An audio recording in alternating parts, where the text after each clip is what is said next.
নমস্কার,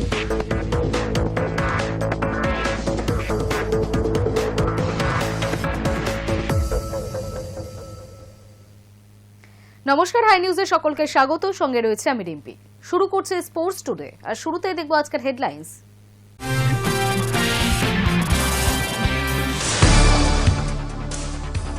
সিরিজ জয়ের পর ম্যাচে ভরাডুবি, বোলিং ব্যাটিং দুই বিভাগেই বিপর্যয়।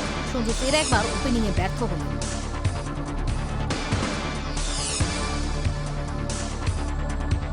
তিনি অফসাইডের ঈশ্বর, ফের মাঠে নামছেন সৌরভ। বাপি বাড়ি যার অপেক্ষায় ভক্তেরা।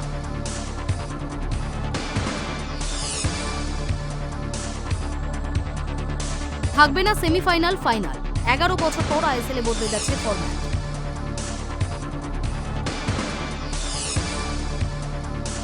চ্যাম্পিয়ন্স লিগে মহানাটক, নকআউটে বার্সা চেলসি। রোমহর্ষক ম্যাচ হেরে প্লে অফে নামল রিয়াল।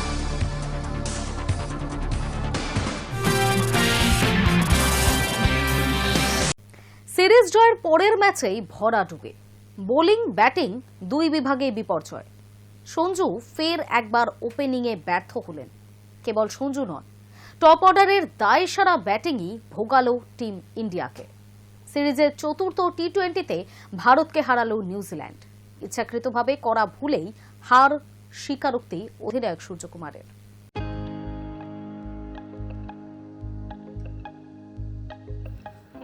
চতুর্থ টি-20র আগে সবকিছু এক সুরেই বাজছিল। ভারতের সামনে বিশেষ দুশ্চিন্তার কিছু না থাকলেও কিছুটা হলেও চিন্তা ছিল সঞ্জু স্যামসনকে ঘিরে। স্বাভাবিকভাবেই টিম ইন্ডিয়ার উইকেট কিপার ব্যাটার বিশাখাপত্তনমের নজরে ছিলেন। সেই সঞ্জু ফের একবার ওপেনিংয়ে ব্যর্থ হলেন। কেবল সঞ্জু নন, টপ অর্ডারের দায়সারা ব্যাটিংয়েও ভোগালো টিম ইন্ডিয়াকে। একা কুম্ভ হয়ে লড়াই করেও শেষ রক্ষা করতে পারলেন না শিবম দুবে। সিরিজের চতুর্থ টি-20তে 50 রানে ভারতকে হারালো নিউজিল্যান্ড। জয়ের মোমেন্টাম ধরে রাখার লক্ষ্যে মাঠে নামা ভারত অধিনায়ক সূর্যকুমার যাদবের টস ভাগ্য বুধবারও সুপ্রসন্ন ছিল। প্রথমে ব্যাট করতে নামা নিউজিল্যান্ড বেশ বেগ দিল ভারতকে। 20 ওভার শেষে তারা তুলল 7 উইকেটে 215 রান। লক্ষ্য তাড়া করতে নেমে শুরুতেই তালগোল পাকিয়ে যায় ভারতের। ইনিংসের প্রথম বলে ম্যাট হেনরিকে ছক্কা হাঁকাতে গিয়ে থার্ড ম্যান অঞ্চলে ধরা পড়েন অভিষেক শর্মা। গত 2 ম্যাচ ভালো খেললেও এই ম্যাচে ডাহা ফেল অধিনায়ক সূর্যকুমার। ডাফির বলে তার হাতে ক্যাচ দিয়ে ব্যক্তিগত 8 রানে সাজঘরে ফেরেন সূর্যকুমার। এই ম্যাচের আগে নিউজিল্যান্ডের বিরুদ্ধে 3টে টি-20তে সঞ্জুর রান ছিল মাত্র 16, সর্বোচ্চ 10। বুধবার অবশ্য শুরুটা খারাপ করেননি। ব্যাটের বলের সংযোগও ঠিকঠাক হচ্ছিল। 3টি 4 এবং 1টি ছক্কাও হাঁকান। রিঙ্কু সিং এর সঙ্গে জুটিও গড়ে উঠছিল। কিন্তু 6 ওভারের পাওয়ার প্লের পর ছন্দপতন। স্যান্টনারের বলে বোল্ড হলেন সঞ্জু। এরপর কিউই অধিনায়ক ফেরালেন হার্দিক পান্ডিয়াকে। কিন্তু রিঙ্কুর ব্যাটিং দেখে মনে হচ্ছিল অসাধ্য সাধন হলেও হতে পারে, কিন্তু বাস্তবটা আলাদা। ফোক্সের বলে লাইন মিস করে 39 রানের লড়াই শেষ হল রিঙ্কুরও। কিন্তু যতক্ষণ শিবম দুবে ততক্ষণ মরণ কামড় দেওয়ার চেষ্টা করেছিলেন তিনি। 12তম ওভারে ঈশ্বদীকে ওভারে তুললেন 29 রান। এর মধ্যে 2টি 4, 3টি বিশাল ছক্কা। 15 বলে অর্ধশত রান পূর্ণ করলেন। টি-20তে ভারতীয়দের মধ্যে তৃতীয় দ্রুততম হাফ সেঞ্চুরি হাঁকালেন 32 বছর বয়সী ক্রিকেটার। তালিকায় প্রথমে রয়েছেন যুবরাজ সিং, এরপরেই অভিষেক শর্মা। তবে ভাগ্যের দোষে রান আউট হয়ে তাকে সাজঘরে ফিরতে হলো। হর্ষিত রানার শট হেনরির হাতে লেগে উইকেটের অন্য প্রান্তে থাকা দুবের উইকেট ভেঙে দেয়। 23 বলে 65 রানের ঝোড়ো ইনিংসের শেষটা এভাবেই হলো। তখনই দেওয়াল লিখন কার্যত স্পষ্ট হয়ে গিয়েছিল। ভারতের লোয়ার অর্ডারও তাসের ঘরের মতো ভেঙে পড়ল। 165 রানে গুটিয়ে যায় ভারতের ইনিংস। বিশ্বকাপের আগে এই হার অনেকগুলো প্রশ্ন তুলে দিয়ে গেল। এমনিতে বিশ্বকাপ শুরুর মাত্র দিন 10 আগে হেন হারে টিম ম্যানেজমেন্টের মাথায় আকাশ ভেঙে পড়ার কথা। কিন্তু ভারতীয় টিম ম্যানেজমেন্ট এই হার নিয়ে বিশেষ চিন্তিতই নয়, বরং হারের পর অধিনায়ক সূর্যকুমার যাদব যা বলে গেলেন সেটার সারমর্ম হল নিজেদের চ্যালেঞ্জ করতে ইচ্ছাকৃতভাবে কঠিন পরিস্থিতি তৈরি করেছিল ভারত, আর সেই কারণেই এই হার। সোজা বাংলায় বলতে গেলে ইচ্ছাকৃতভাবে করা ভুলেই হার। নিউজিল্যান্ডের বিরুদ্ধে টি-20 সিরিজ আর 5টা সিরিজের মতো নয়। শুধুমাত্র জয় পরাজয় দিয়ে এই সিরিজের গুরুত্ব বিচার করা ঠিক হবে না। দিন দশেক পর দেশের মাঠে টি-20 বিশ্বকাপ অভিযান শুরু করবে ভারত। 2 বছর আগে রোহিত শর্মারা কাপ জিতেছিলেন। চ্যাম্পিয়নের ট্যাগ নিয়ে টুর্নামেন্টে নামা সব সময় চাপের, তার উপর আবার ঘরের মাঠে বিশ্বকাপ। ভারতীয় কোচ গৌতম গম্ভীর নিজেও জানেন টিমের উপর কি পরিমাণ চাপ থাকবে, তাই এই সিরিজে যাবতীয় প্রস্তুতি সেরে রাখতে চাইছেন তিনি। সেই কারণেই নিজেদের চ্যালেঞ্জের মধ্যে ফেলতে চাইছিল টিম ইন্ডিয়া, সেটাই বলে গেলেন Suryakumar Yadav. Hi news network.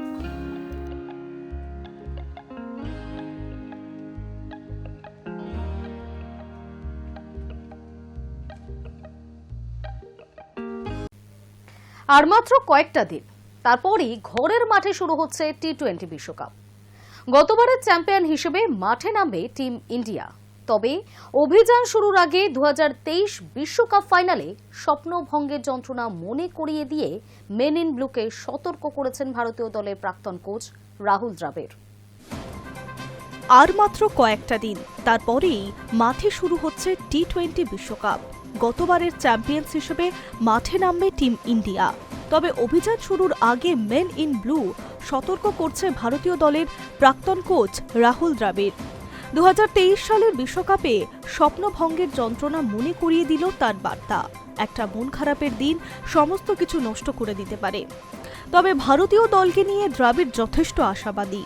2023-এর বিশ্বকাপে ঘরের মাঠে খেলতে নেমেছিল ভারত।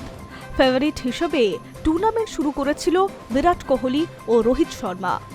গোটা বিশ্বকাপ জুড়ে ভারত খেলছিল একেবারে চ্যাম্পিয়নের মেজাজেই। হিটম্যানের নেতৃত্বে টানা 10 ম্যাচ জিতে ভারত জায়গা করে নেয় ফাইনালে। কিন্তু 19শে নভেম্বর সেই অভিশপ্ত রাতে ভেঙে চুরমার হয়ে যায় ভারতের বিশ্বকাপ জয়ের স্বপ্ন। অস্ট্রেলিয়ার কাছে সেই হার এখনো ভুলতে পারেনি ক্রিকেট প্রেমীরা। পরের বছর টি-20 বিশ্বকাপ জিতলেও 19শে নভেম্বরের যন্ত্রণা আরও দ্রাবিড়ের মনে পড়ে। পরের বছর টি-20 বিশ্বকাপ জিতলেও 19শে নভেম্বরের যন্ত্রণা আজও দ্রাবিড়ের মনে পড়ে।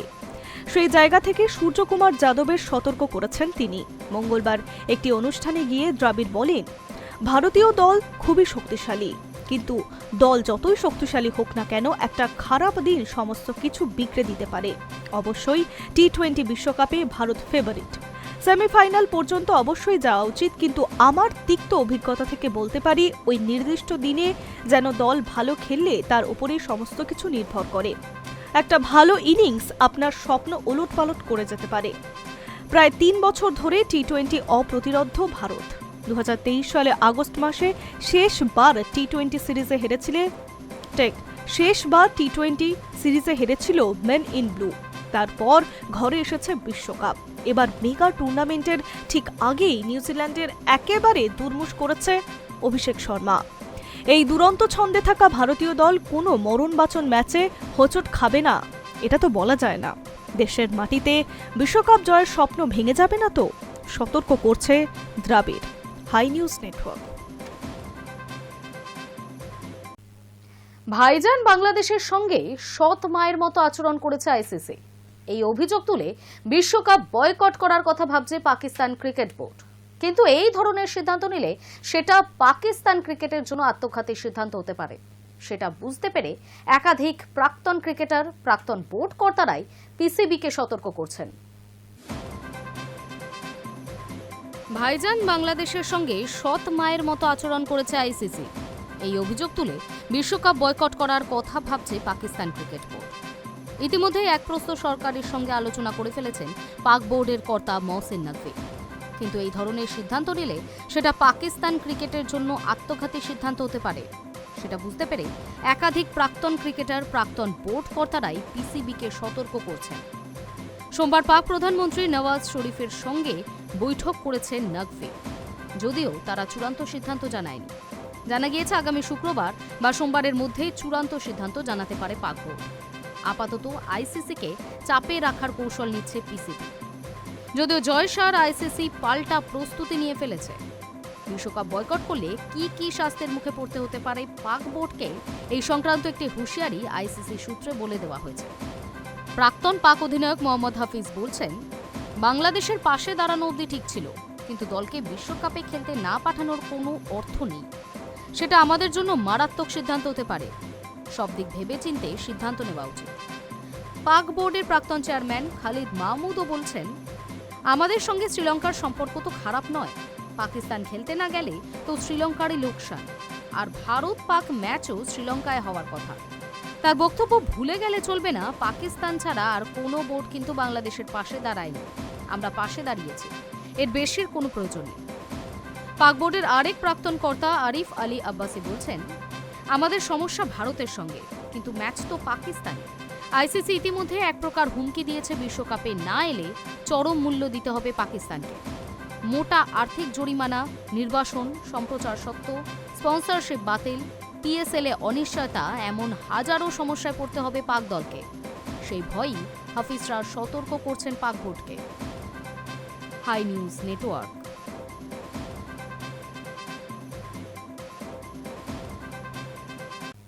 তিনি অফসাইডের ঈশ্বর, ফের মাঠে নামছেন সৌরভ। বাপি বাড়ি যার অপেক্ষায় ভক্তেরা। সদ্য দক্ষিণ আফ্রিকা থেকে ফিরেছেন প্রিন্স অফ ক্যালকাটা। প্রোটিয়া ভূমে কোচিং অভিষেক হয়েছে তার। সিএবির প্রতিষ্ঠা দিবস উপলক্ষে ফের ব্যাট হাতে 22 গজে নামতে চলেছেন সৌরভ গঙ্গোপাধ্যায়। 1 ফেব্রুয়ারি সল্টলেকের যাদবপুর বিশ্ববিদ্যালয়ের মাঠে সিএবির সভাপতি একাদশ বনাম সচিব একাদশের প্রদর্শনী ম্যাচ আয়োজন করা হচ্ছে প্রতিষ্ঠা দিবস উপলক্ষে। সেখানেই সভাপতি একাদশের হয়ে নামতে চলেছেন সিএবি সভাপতি সৌরভ স্বয়ং। সদ্য দক্ষিণ আফ্রিকা থেকে ফিরেছেন প্রিন্স অফ ক্যালকাটা। প্রোটিয়া ভূমে কোচিং অভিষেক হয়েছে তার। প্রেটোরিয়া ক্যাপিটালসকে কোচিং করিয়ে যথেষ্ট সাড়া ফেলে দিয়েছেন ভারতীয় দলের প্রাক্তন অধিনায়ক। প্রথমে পরপর ম্যাচ হারলেও CA20 লিগে দুর্দান্ত কামব্যাক করে প্রোটিয়ারা। টানা ম্যাচ জিতে জায়গা করে নেয় ফাইনালে, কিন্তু তীরে এসে প্রোটিয়াদের তড়ি ডুবে। খেতাবি যুদ্ধে হেরে যায় সৌরভের দল। তবে কোচের পারফরম্যান্সে খুশি প্রোটিয়ারা। দক্ষিণ আফ্রিকার অভিযান শেষ করে এবার কলকাতায় দায়িত্ব কাঁধে তুলে নেবেন সৌরভ। অন্যদিকে প্রথমবার অনূর্ধ্ব 15 ক্রিকেট রাজ্য জুড়ে করতে গিয়ে বেশ বিতর্কের মুখে পড়েছে সিএবি। কোনো রাজ্যে উঠে এসেছে বয়স বাড়ানোর অভিযোগ। কোথাও আবার প্রতিযোগিতার প্রথম পর্ব আয়োজনে মানা হয়নি কোনো নিয়ম। সঙ্গে আর্থিক অনিয়ম, নিম্নমানের আম্পায়ারিং, খারাপ বলে খেলা হওয়ার মতো বিষয় তো আছেই। সেই সব নিয়ে বৈঠকে বসে সিএবি। সেখানে বেশ কিছু কঠিন পদক্ষেপ করা হয়েছে। যেমন হুগলিতে 4 ক্রিকেটার বয়স বাড়িয়ে ধরা পড়েছে। তাদের আগেই 3 বছর সাসপেন্ড করেছে সংশ্লিষ্ট জেলা। সিএবিও 3 বছরের জন্য নিজেদের সব প্রতিযোগিতা থেকে সাসপেন্ড করেছে তাদের। পাশাপাশি উত্তর দিনাজপুর এবং বর্ধমান জেলাকে প্রতিযোগিতা থেকে বাদ দেওয়া হয়েছে। নিয়ম মেনে প্রথম পর্ব না করেই জেলার প্রতিনিধি হিসেবে 2টো দলের নাম সিএবিকে পাঠায় উত্তর দিনাজপুর। বর্ধমানে আবার কোনো নিয়মই মানা হয়নি প্রায়। সিএবির এক কর্তা বলেছেন, উত্তর দিনাজপুর আগেই প্রতিযোগিতা আয়োজন করে, আর বর্ধমানে নানা অনিয়ম রয়েছে। আমাদের পোর্টালে যে দলের নাম তোলা হয়েছে তারা প্রতিযোগিতায় খেলেইনি। অর্ধেক পিচে ম্যাট পেতে ম্যাচ করার বিষয়টিও রয়েছে, তাই এই 2 জেলাকে বাদ দেওয়া হয়েছে। মানভূমে প্রথম পর্ব না হওয়ায় ওরাও বাদ। High news network.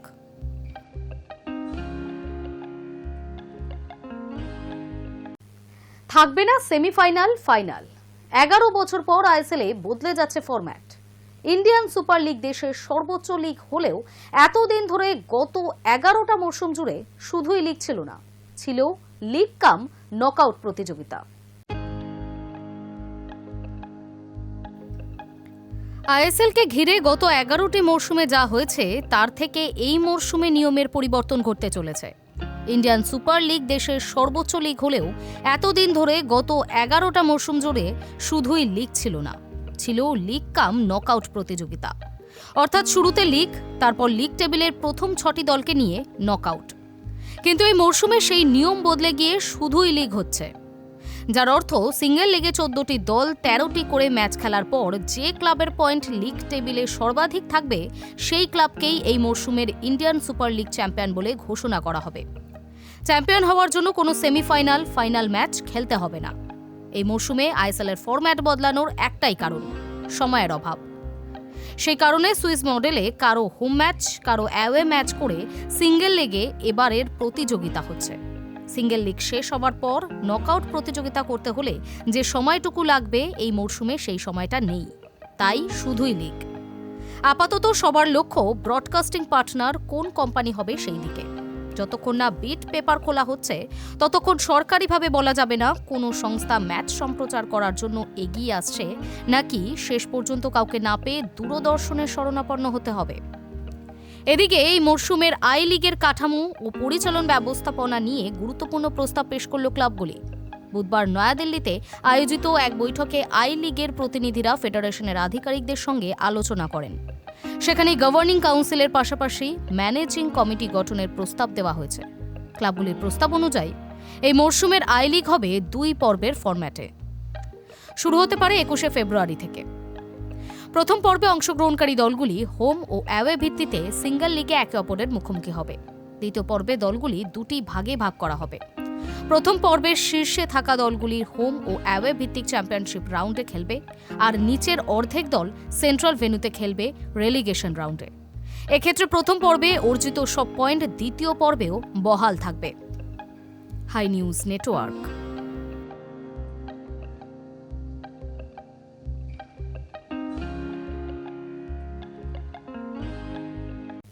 চ্যাম্পিয়ন্স লিগে মহানাটক, নকআউটে বার্সা চেলসি। রোমহর্ষক ম্যাচ হেরে প্লে অফে নামল রিয়াল। চ্যাম্পিয়ন্স লিগের নিয়ম অনুযায়ী প্রথম 8 দল সরাসরি খেলে শেষ 16 যায়। নবম থেকে 24 নম্বর স্থানে থাকা দলগুলিকে প্লে অফে খেলে নকআউটে উঠতে হয়। এবার কোন দল সরাসরি সুযোগ পেল?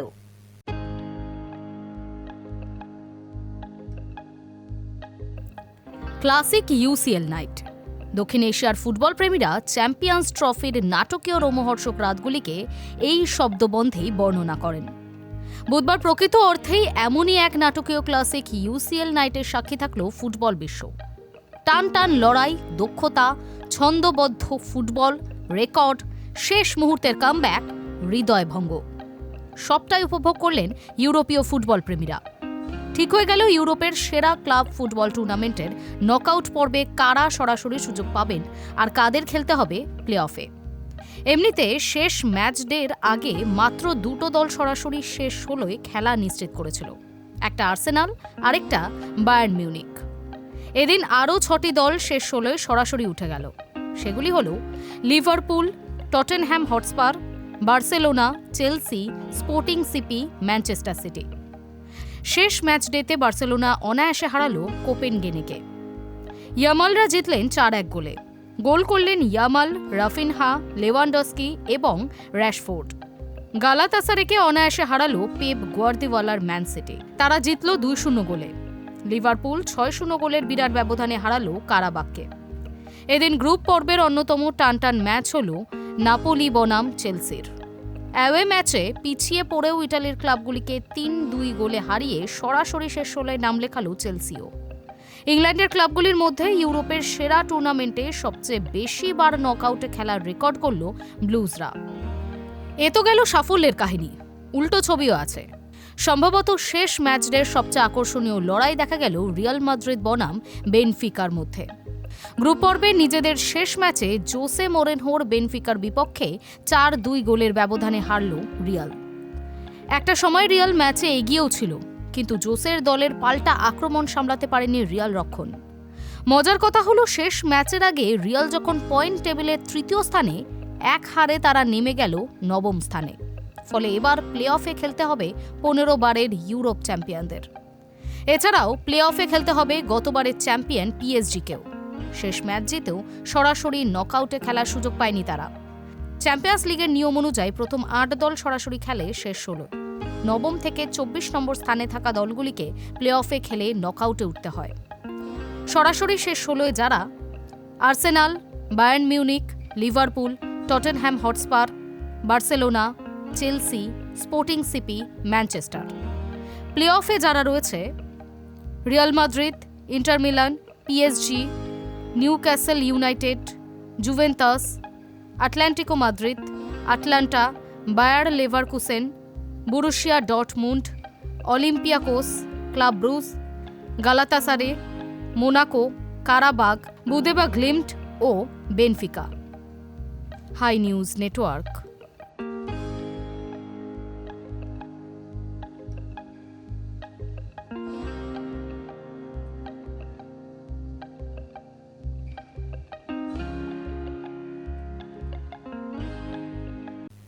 স্পোর্টস টুডে এখনকার মতো এই পর্যন্তই। খেলার দুনিয়ার বিভিন্ন আপডেট জানতে চোখ রাখুন হাই নিউজে।